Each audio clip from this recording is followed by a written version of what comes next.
Every time we go to the protest, we risk our lives.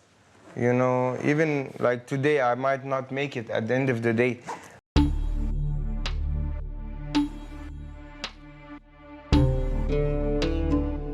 Hello, everyone, and welcome back to Green Light is a Radar, the podcast where we shed the light on the untold stories of political and social issues happening in the Middle East. So, in case you're new here, my name is Lynn Denise. And my name is Leila, and in today's episode, we're going to be talking about a very important issue that unfortunately isn't talked about enough, but yet it still exists and it's actually immensely catastrophic. We're going to be talking about what is happening in Sudan, and initially, I want to ask you just how much do you know about what's going on over there? Because even if you do have some background knowledge, just how accurate can that information be? Because as I just said, it's not being talked about or addressed on social media enough. But that is what we are here to do today. I think it's our job to raise awareness about this whole matter as much as we can. Exactly, and I think the best way to kick off this episode is actually by explaining what is the conflict and what's really happening in Sudan. So, to start with, let me give you a historical context of what's happening. So, the ex president of Sudan now, Omar al Bashir, that actually was in power and was the leader of the country for 30 years, starting from 1989 till 2019. But before we dive in of what happened after 2019, let's just talk about what happened in 2013. Because in 2013, actually, a revolution kind of happened, and people went on to just speak up and go into like a protest of just them standing against the discriminations that were happening to their own people. And they found it to be people were not satisfied with the government and the power, because who were actually like the people that were ruling the country were actually they were like some investigations have made about them and some reports were made about them that they have actually committed genocides to their own people in Khartoum and therefore actually. So after that, in 2019, the army that actually got rid of Omar al-Bashir were actually the Sudanese armed forces and the raped support forces, the RSF. So basically, they were both together in that powerful position, and they wanted actually to have control over the country. But after that, people were still not satisfied with the army and the military taking over, because they wanted to have their own civilian rights actually presented to them as well. So what was the idea that was presented at that time is having actually a government that they would have both shared as well. Like they would have political powers, the political parties in the government having its own side, and then the military actually having its own side as well. So we would have both in power, but then it's divided between both of them. But 2 years later, actually, nothing was done, and that was even an idea that was there, but then the military took over again, and nothing was actually done about it. So, actually, it's just a power struggle that is happening, and to give more of like understanding what's happening now, in April 2023, there was this conflict between the leaders of both armed conflicts, the SAF the SAF forces and the rebel support forces. They both had this thing that they wanted both to be in power, so they had this idea of merging both armies together, let's say. So they wanted to merge them all together, but basically the SAF wanted them to be merged in 2 years, when the RSF wanted them to be merged in 10 years. So they had a conflict between them of the timing of them being merged, and they did not have an understanding of when to add them all together. So the conflict actually started there. It was just like it was a power struggle of who takes over the country, let's say. And unfortunately, there is no end in sight. Like I don't see the end coming soon, to be honest, because in Darfur actually there's a lot of mass killings that are happening and displacements that have been actually led to report of ethnic cleansing as well. So can you just imagine of how huge of a struggle this is? Yeah, and like this just emphasizes the like how big this issue is. And actually, on November 24th of 2023, a group of 70 international law experts have actually published an open letter warning about the risk of a genocide in Darfur. This is like how serious the issue is. It is actually a genocide, and they stated that the risk of imminent genocidal mass killing is now approaching a point of no return, as the RSF are in conflict with the SAF, and they're honestly on the verge of taking over the entire of Darfur region, And that's after capturing 4 of the 5 What's states. left? Honestly, what Yeah. is left? And the civil war in Sudan actually resulted in almost more than 10,000 people being killed, and 4.5 million people are being internally displaced. And in addition, 1.2 million women and young girls are fleeing to neighboring countries, including Chad, because of this. And it's actually exactly right to call what's happening in Sudan right now nothing else than a genocide happening, Yeah. because all the indications of what's happening now, the mass killings, the displacements, it's all just indicates that a genocide's happening now. Yes. And actually, we have like a snippet of an audio of a woman from Sudan that had to flee from Darfur.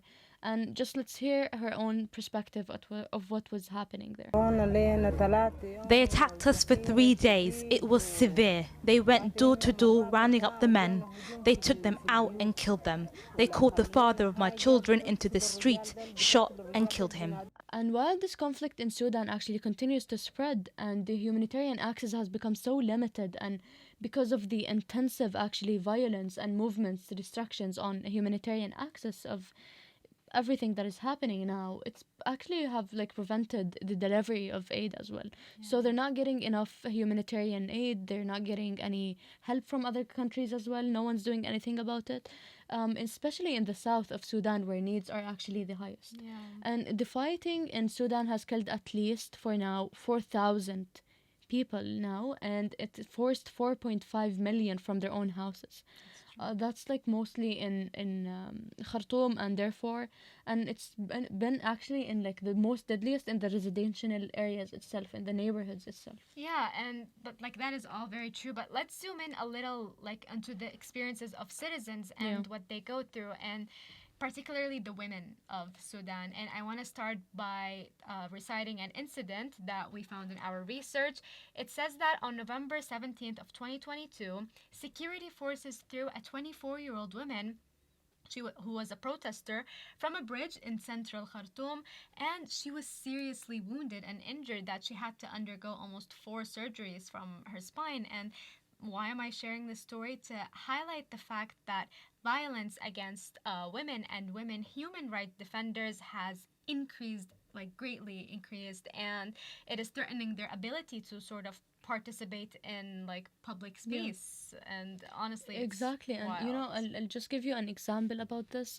In like a more recent case happening right now, a teenager woman actually was raped by 7 fighters while she was actually collecting firewood in the western Darfur region. She was just collecting wood for the house, and she got raped by 7 fighters over there. And I've also read about another woman that was gang raped as well at her house in Khartoum in front of her own siblings.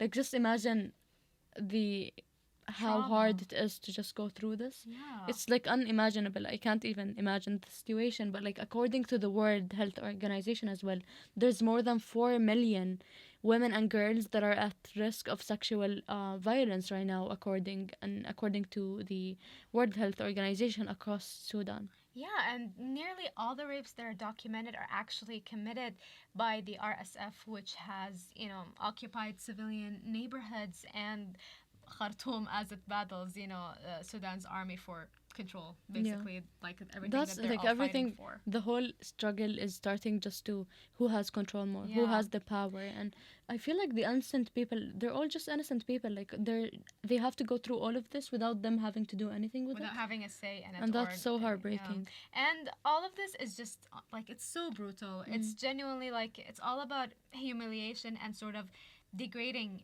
human dignity. And sometimes, this is actually a part of their strategy. They're trying to make people evacuate their homes by threatening sexual violence to the women, against these women. And it's honestly what a strategy. Like, what can I say? And yeah, actually, according to the Therefore Women Action Group, it has documented cases of women being kidnapped in Sudan by the RSF for just ransom, and they are often actually raped while they are held hostages there. And they may also have been taken to Chad or maybe kept as sex slaves, which is honestly just beyond crazy if really you think is. about it. Because Yeah. another woman actually recently, just assisted by the Save the Children campaign, reported that she was raped when a group actually of armed fighters just passed into her house in Khartoum and threatened the whole family that unless you don't give us one of your daughters, we're gonna have to kill you all, guys. So imagine having to do and just go through that like decision Yeah, of what kind of proposition is this? exactly, and actually like two other girls helped by the NGO were actually raped in front of their own father in Khartoum, and like one of them had to like the father actually just got a shock. He was suspected to have a shock and he just died, and one of the girls actually just died because of her own injuries. And that is just so brutal and genuinely unimaginable experience Yeah. to go through.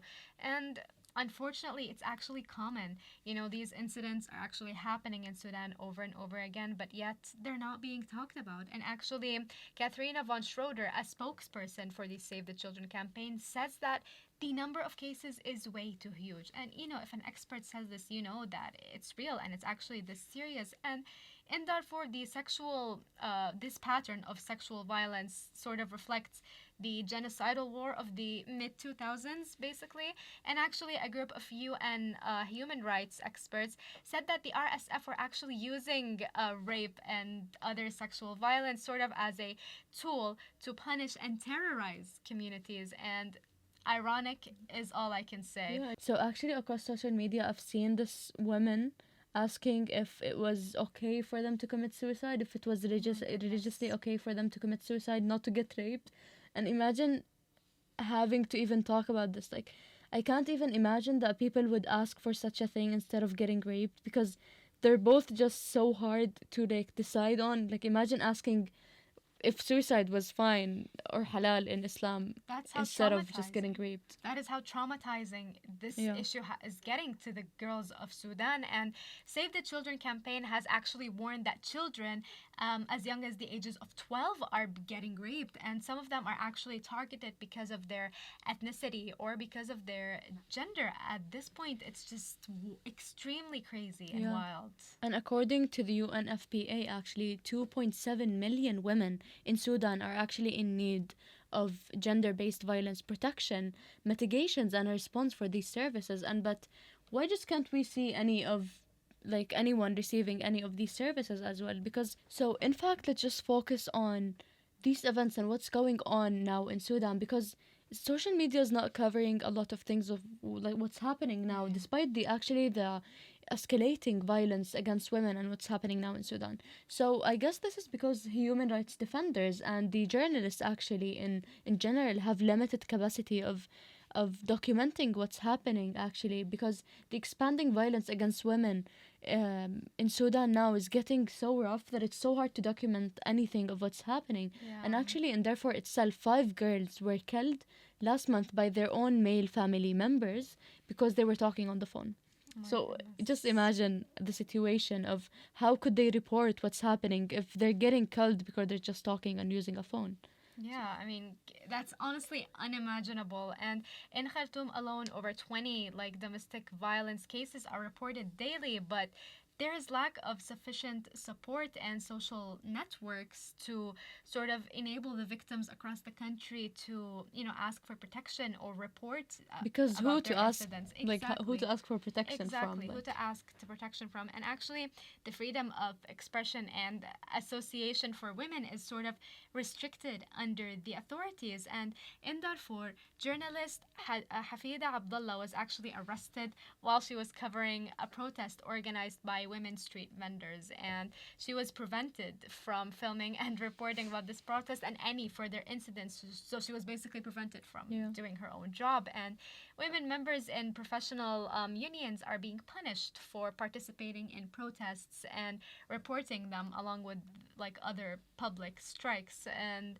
it's, I don't know what to say at this point. Yeah, but like obviously some of these things actually do make it to social media, because we wouldn't have knew about this. We wouldn't have been talking about what's happening if we did not get or like care about it, right? That is true. So I just want to highlight actually that why Western media does not seem to care about what's happening now. How do they even view what's happening in Sudan from the start? So let me just ask you a question now. When do movements of actually resistance get labeled as terrorism? From when are like resistance? When is the act of resistance just talked to us and thrown as terrorism.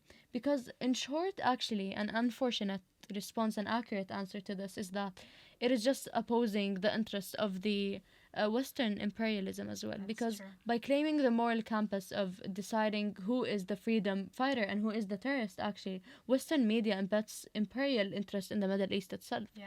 And throughout the recent history and the media, it just determined which resistance to glorify and which to demonize, because actually these double standards that are just being thrown to us by the Western media illustrated in the Middle East with the case of Sudanese female women as well and fighters. Yeah, and like that's true. And women are not even given like a proper social platform to, to raise their voices, to voice their stories of resistance properly. They don't have that, and they don't even get recognized Yeah. as feminist fighters, but instead they are sort of relegated to the Orientalist and Islamophobic tropes, and they're demonized, like you just said, as terrorist or extremist. And I think we all know that in Western media, the language used to describe Arab women or Arab Muslim women is always unfortunately filtered through Orientalist lens, and